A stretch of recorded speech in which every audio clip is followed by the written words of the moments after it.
자, 오늘 나눠드린 문제요. 지난 시간 했던 거 한 문제 정도씩 이렇게 냈어요. 그래서 1번 보시면 사기에 의한 법률행위에 관한 설명 중 옳은 것은 이제 사기요, 사기.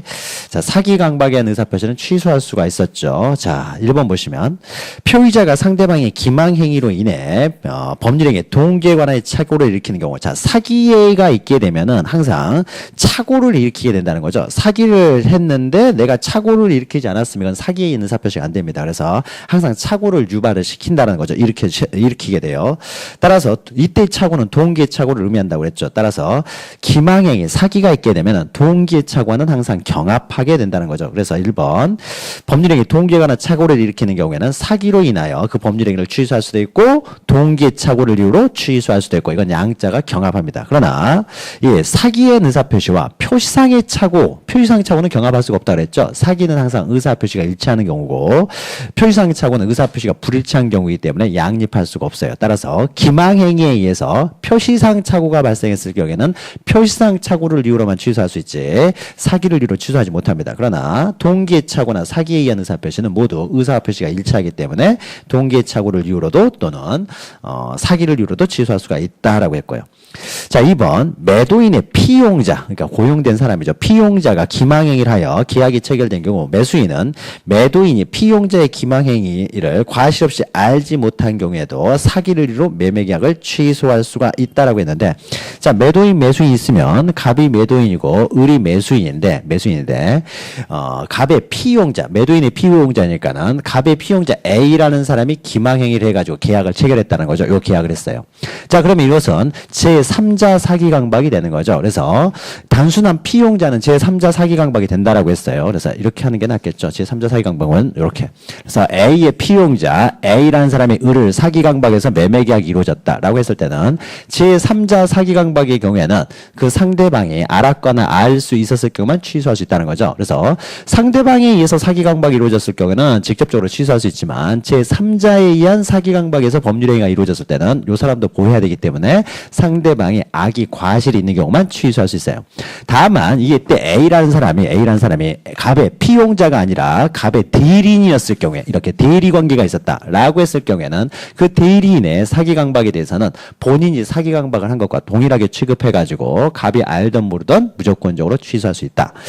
근데 여기서는 대리인이 아니라 피용자이기 때문에 제3자 사기 강박이 되는 거죠. 따라서 기망행위를 과실 없이 알지 못한 경우, 즉 선이 무과실인 경우에는 사기를 이유로 취소할 수가 없다라는 거죠. 사기를 이유로 취소할 수 없다. 선이 무과실인 경우에는 상대방이 선이 무과실이니까. 그러니까 1번이 2번이 틀렸죠. 3번 매도인이 매수인의 기망행위를 이유로 계약을 취소한 경우에 그 기망행위가 불법행위에 해당한다면 기망행위는 이제 불법행위에 해당되겠죠. 그러니까 사기의 의사표시는 사기예요. 그래서 갑이 을에게 사기를 했다라고 했을 때 갑이 을에게 사기나 강박을 했다.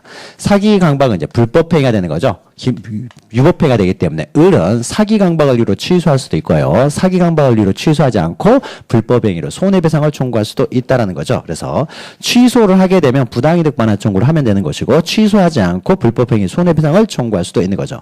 그래서 기망행위가 불법행위에 해당된다면 매도인은 부당이득 반환과 불법행위로 인한 손해배상을 중첩적으로 청구할 수 있는 것이 아니라 선택적으로 행사할 수가 있는 거죠. 그래서 계약을 취소하고 부당이득 반환 청구를 하든지 아니면은 취소하지 않고 불법행위 손해배상을 하든지 둘 중에 하나를 선택하는 것이지 부당이득 반환 청구를 하면서 불법행위 손해배상도 하고 이런 건 안 된다는 거죠. 그래서 선택적으로 행사할 수 있습니다.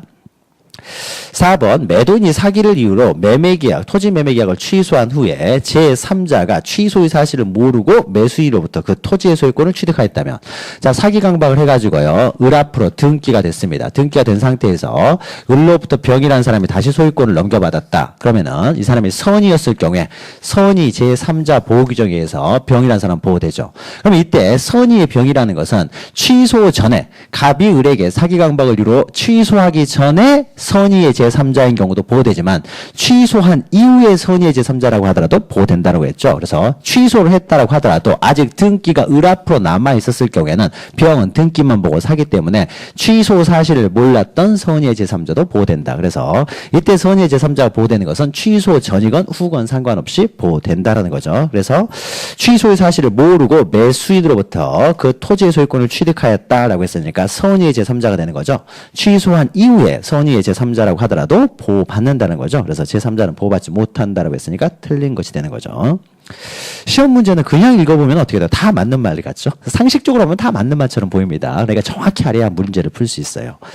5번 사기를 이유로 매매계약이 취소된 경우 매수인으로부터 부동산을 취득한 제3자가 자신이 선임을 증명하지 못한다면 매도인은 제3자에게 취소 효과를 주장할 수 있다라고 했는데 이때 제3자의 선임은 스스로 입증할 필요가 없다라고 했죠. 그래서 갑이 병의 소유권, 병으로부터 물건을 가져오기 위해서는 갑이 병의 악의를 입증해야 되는 것이지 병이 스스로 선의를 입증해야 될 필요는 없다라고 했죠. 그래서 갑이 병의 악의를 입증한다. 그러니까 스스로 선임을 증명하지 못한다면은 취소 효과를 주장할 수 있다. 틀렸죠. 스스로 선임을 입증할 필요는 없습니다. 갑이 병의 악의를 입증해야 된다. 그래서 제3자는 스스로 선의를 입증할 필요 없다. 선의는 추정된다라는 거죠.